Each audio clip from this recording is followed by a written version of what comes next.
সাত কলেজের শিক্ষার্থীরা নতুন ৫ দফা দাবি জানিয়েছে এবং ৬ দফা দাবি বাস্তবায়ন না হলে ২৪ ঘন্টার মধ্যে নতুন কর্মসূচি দেওয়ার আলটিমেটাম দিয়েছেন তারা।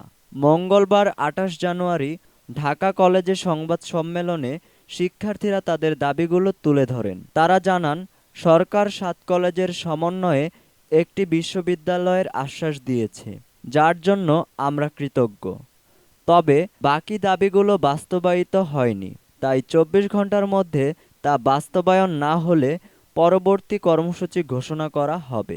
নতুন ৫ দফা দাবিগুলো হলো: বিশ্ববিদ্যালয়ের রূপরেখা ১৫ দিনের মধ্যে প্রকাশ করতে হবে।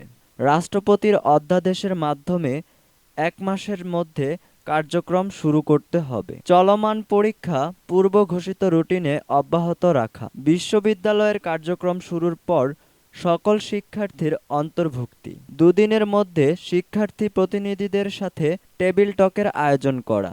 আন্দোলনের সংগঠক আব্দুর রহমান জানান, যাদের কারণে সহপাঠীরা আহত হয়েছেন তাদের দ্রুত বিচার না হওয়া পর্যন্ত ২৪ ঘন্টার আলটিমেটাম বহাল থাকবে।